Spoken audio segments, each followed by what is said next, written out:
What's good, YouTube? It's Nas and me back on another video. Roll the 300 subscribers, of course. And in today's video, we're going to be talking about one of the best third options in the league. The other day, I talked about Austin Reeves. Now we're going to be talking about Derrick White. And Derrick White has completely changed his career around, in my opinion. Because when he was on the Spurs, he was more of this rim threat. Like we all know, we all saw that dunk what he did in the Nuggets in the playoffs, bro. Now in Boston, he's become this dangerous three-point shooter, which I didn't see in San Antonio. He was a sub 33% three-point shooter. Now he's sub 39 now. I don't know. Once you get on Boston, I would keep telling my friends and my brother about this. Once you get on the Celtics, you start making every three-pointer, which is fucking crazy. But I don't know. But Derrick White is, or if you want to call him the best third option in the league, if you want to do that or not, but he's either or top three, because the way he transformed his career is crazy. But let's just get into it. In his rookie season, in the 2017-2018 season, he averaged 3 points, 1.5 rebounds, and 0.5 assists. He only played 17 games, had 8 minutes, and this was before he obviously improved his game around, so Popovich could trust him. And the next season, when the Spurs made the playoffs in the 2018-19 season, he averaged 10 points, 3 rebounds, and 4 assists. And this was the season where I'm talking about, where he had that dunk that didn't count. Obviously, we all saw the Nuggets bench reaction to that shit. That's when I first learned about Derrick White, during that season. I don't know if y'all knew about Derrick White back then, but that's who he was when he still had the hair and his hairline was still fucked up. And the next season, in the 2019-2020 season, he averaged 11 points, 3 rebounds, and 3.5 assists. And it's crazy because him and DeJounte Murray was the backcourt for the Spurs, and they were a great defensive backcourt, even though they weren't getting into the playoffs. But they were always the 10th or the 9th seed, because Popovich knew how to get them playing and knew how to get them winning games. Even though they didn't have the proper talent around them, they still were going in and day out competing. In the next season, the 2019-20 season, he averaged 11 points, 3 rebounds, 3.5 assists, continuing his improvement season by season. The next season, in the 2020-2021 season, he averaged 15.5 points per game, 3 rebounds, and 3.5 assists. This is the season where people started to want to trade for Derrick White, because I remember Derrick White was on the trade block for a while, and the Spurs couldn't find a right partner to find him or to send him.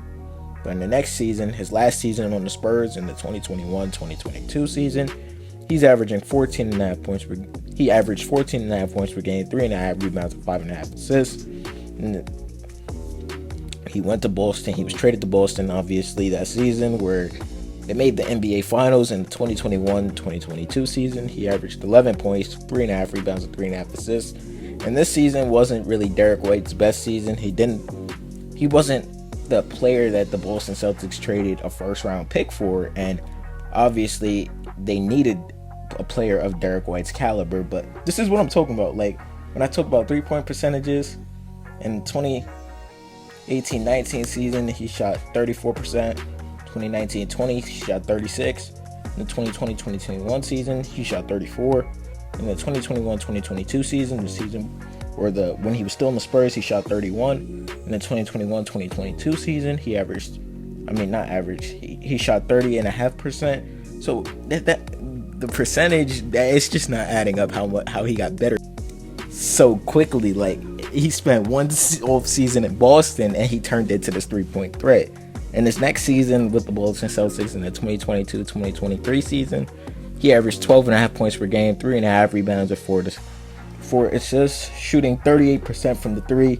It's crazy. His 3-point percentage went from 31 and 30 when he was at 1.5 seasons, or the season with the Spurs and the Celtics.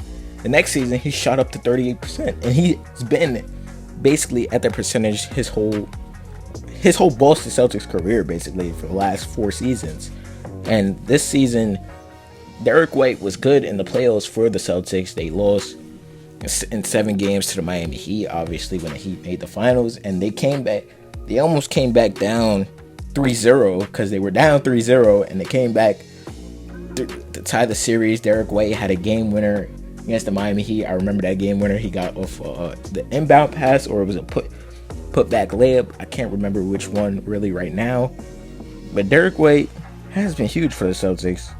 Then the next season, the 2023-2024 season, he averaged 15 points, 4 rebounds, and 5 assists. Again, and last season being the season where obviously they won the championship, and he shot his highest percentage from the three, except for his rookie season, which he only played 17 games, so I'm not going to count that, where he shot 39.5%, almost a 40% three-point shooter. And a couple years ago, you would never think Derrick White would be a 40% three-point shooter. That's what I was thinking to myself. Like, Derrick White still has the athleticism, but just because of this Boston Celtics system, they have them shooting a lot of threes. Like, Derrick White, and it's not like he's shooting like 3 to 4 threes a game.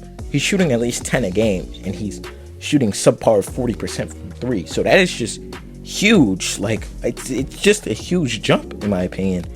And the next season, or right now actually, Derrick White is having his best season, where he's averaging 16.5 points per game, 4.5 rebounds, and 4.5 assists. And this season, people were debating putting him in the All-Star game. Like, I wouldn't go that far and saying he's an All-Star, but Derrick White has been huge this season, which in the games where Jason Tatum and Jaylen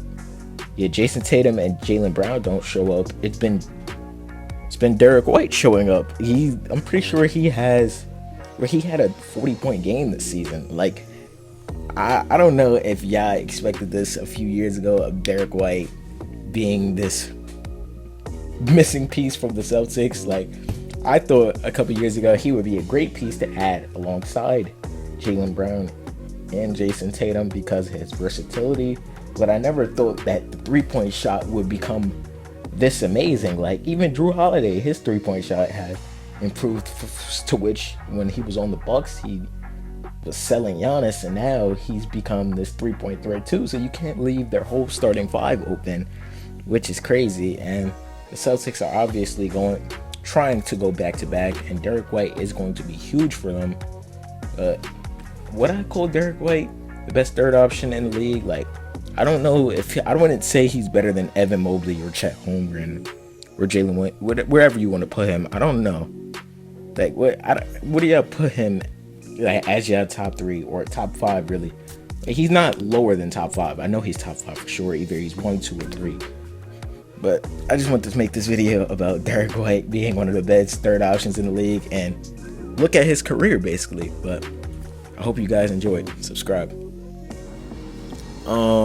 I got some videos right here. If you enjoyed this video you just watched, video on the right and video on the left, and click on it.